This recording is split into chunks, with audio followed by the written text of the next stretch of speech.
बिस्मिल्लाहिर्रहमानिर्रहीम। अस्सलाम वालेकुम। जल्दी से जाइए कमेंट बॉक्स में मेरे सलाम का जवाब दीजिए और जल्दी से मेरा चैनल सब्सक्राइब कर लें। आज आपके साथ शेयर करूंगी जो डिब्बे वाली हलीम मिक्स हमें पैकेट में मिलती है बाज़ार से, उसको आप आसान तरीके से घर पर कैसे बना सकते हैं। अक्सर ये होता है कि दालें इकट्ठी करो, बहुत ज़्यादा झंझट लगता है, तो हम बहुत ही आसान तरीका चाहते हैं हलीम बनाने का। तो इससे बेहतर, डिब्बे वाली हलीम से बेहतर और कोई ऑप्शन नहीं है कि आप हलीम आसानी से घर पर बना सकें। और जो डिब्बे के पीछे इंस्ट्रक्शन लिखी हुई होती हैं, अगर मैं अपनी बात करूं तो मुझे बिल्कुल भी पसंद नहीं। मैं अपने तरीके से बनाती हूं और वो कैसे बनाती हूं ये तरीका आज आपसे मैं शेयर करूंगी। तो सबसे पहले आपने क्या करना है, गोश्त लेना है, मटन, बीफ या चिकन, जो भी आप बनाएं। तो मैंने ये 3 पाव मटन लिया है, उसमें से जो आधा किलो है वो बोनलेस यानी कि बोटी होनी चाहिए और 1 पाव हड्डी वाला नली वाला गोश्त होना चाहिए।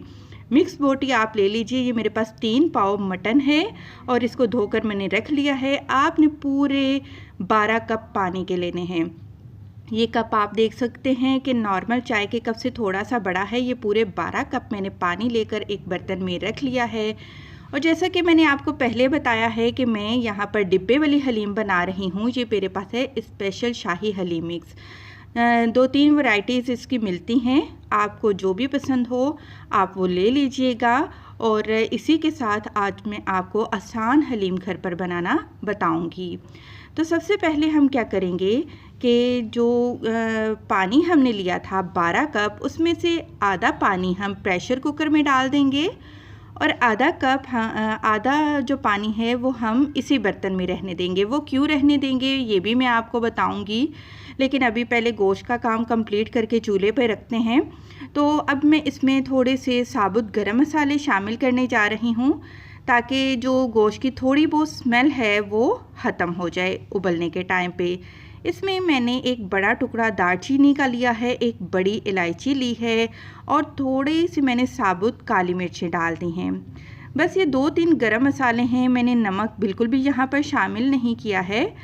अब हम प्रेशर कुकर को कवर करके रख देते हैं और चूल्हे पर रखेंगे। जब विसल स्टार्ट होगी, चूल्हा आपने दरमियाना कर देना है और पूरे 40 मिनट तक आपने गोश्त को गला लेना है। गोश्त को 40 मिनट इस वजह से गलाएंगे क्योंकि हमने इसके रेशे करने हैं, बहुत अच्छी तरह से इसकी यखनी तैयार कर लेंगे हम।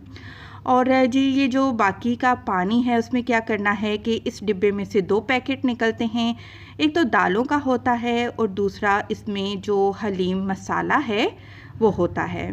तो यहाँ पर मैं क्या करूँगी कि ये जो बड़ा पैकेट है जिसमें कि दालें हैं वो लेंगे और इसकी कटिंग कर लेंगे और दालों को हमने पानी में डाल देना है।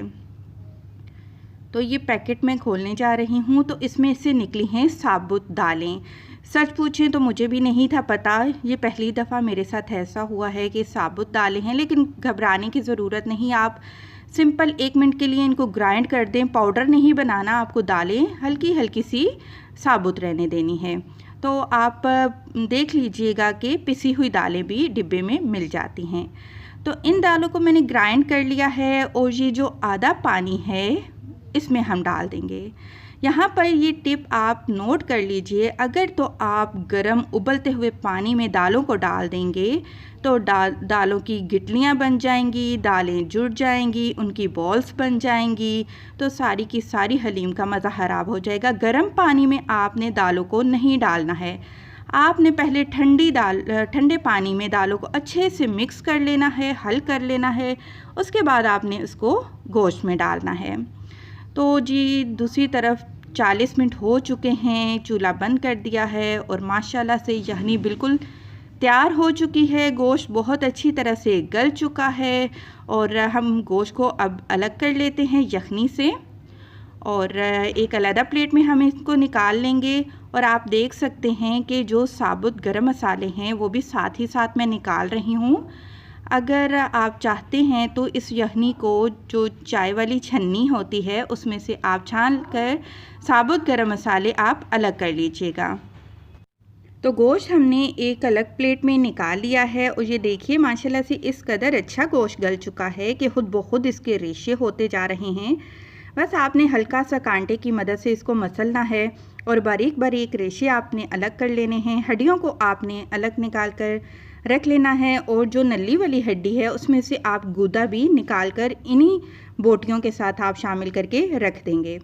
तो अब आ जाते हैं अपने प्रोसेस की तरफ, पकाने की तरफ। तो आधा कप आपने तेल लेना है।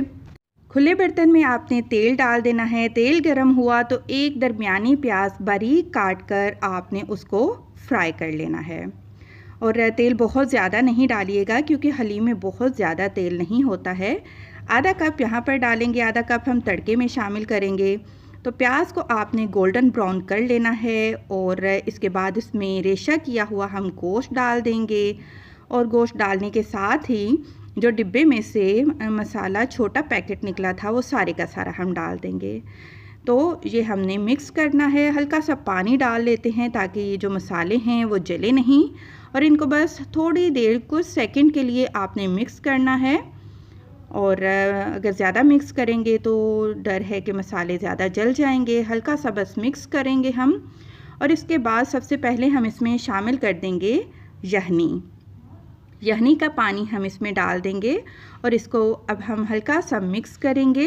अच्छा, यहाँ जाते जाते मैं ये भी बताती चलूँ कि अगर आप प्रेशर कुकर में गोश्त को नहीं उबाल रहे तो 12 कप पानी की जगह आपने 14 कप पानी के लेने हैं।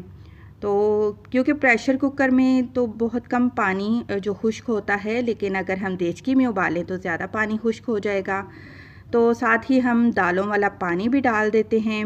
और यहाँ पर आपसे दूसरी जो टिप है वो शेयर करूँगी कि अब आपने चूल्हे की आंच को थोड़ा सा ज़्यादा कर देना है, तेज़ कर देना है और लगातार आपने चम्मच हिलाते जाना है। अगर तो आपने चम्मच नहीं हिलाया तो जो दालें हैं बर्तन के साथ चिपक जाएंगी और जल जाएंगी। तो जब तक उबाल नहीं आता है आपने लगातार चम्मच को हिलाते रहना है। तो आप देख सकते हैं कि हलीम में उबाल आ चुका है। अब आप चम्मच को छोड़ सकते हैं, लेकिन वक्फे वक्फे से आपने चम्मच को लाजमी हिला लेना है ताकि दालें जो हैं बर्तन से चिपके नहीं। तो आधा घंटा हो चुका है दालों को पकाते हुए, हलीम को पकाते हुए। और ये देखिए किस कदर गाढ़ी हो चुकी है कि जो इसके छींटे हैं वो उछलना शुरू हो गए हैं, लेकिन फिर भी अभी इतनी गाढ़ी नहीं हुई है जो कि हमें परफेक्ट चाहिए। तो यहाँ पर मैं मज़ीद लगातार अब चम्मच हिलाती जाऊँगी और मज़ीद 10 मिनट के लिए मैं इसको और पकाऊँगी, यहाँ तक कि जो कंसिस्टेंसी मुझे चाहिए है हलीम की वो मिल जाए। तो 10 मिनट इसको और मज़ीद पका लेते हैं। और 10 मिनट के बाद मैं आपको, मुझे देखिए टोटल हो गए 40 मिनट। तो मैं आपको नज़दीक से दिखा रही हूँ कि किस कदर ये हमारी हलीम गाढ़ी हो चुकी है और इसके गाढ़े गाढ़े बबल्स इतने हैं कि उछल के हाथों तक आ रहे हैं। यहाँ पर अपने हाथों का ख्याल रखिएगा। और ज़बरदस्त हलीम हमारी तैयार हो चुकी है। और इसको अब चूल्हा बंद करते हैं, एक साइड पर रखते हैं, तड़के की तैयारी कर लेते हैं। और हलीम को जो तड़का लगाया जाता है वो सिर्फ़ और सिर्फ प्याज का लगाया जाता है। और आधा कप तेल लिया फ्राई पैन में और उसमें बारीक कटा हुआ दरमियाने साइज़ का प्याज डाल दिया। प्याज को अब हम गोल्डन ब्राउन कर लेंगे और इसके बाद हम इसका मज़ेदार सा तड़का तैयार कर लेते हैं। तो जी ये हमारा जब प्याज लाइट ब्राउन होता है तो हम इसको लगातार हिलाएंगे ताकि प्याज हर तरफ से अच्छी तरह ब्राउन हो जाए। तो ये तड़का हमारा बिल्कुल रेडी है और हलीम पर लगा देंगे इसको। और बहुत ही ज़बरदस्त हमारी ये हलीम तैयार हुई है। हमारे घर में क्या होता है कि चावल के साथ शौक़ से खाते हैं, पराठे के साथ खाते हैं, नान होता है, या फिर आप प्याले में डालें, ठंडी या गर्म दोनों तरीके से ये खाई जा सकती है। तो इसकी गार्निशिंग के लिए हरी मिर्चें हैं, अदरक है, धनिया पुदीना है, लीमू है। आप गार्निशिंग करें और मज़े से ये हलीम एंजॉय करें। उम्मीद है ये वीडियो आपको पसंद आई होगी। जाते जाते ज़रूर लाइक करें। खुश रहें। अल्लाह हाफिज़।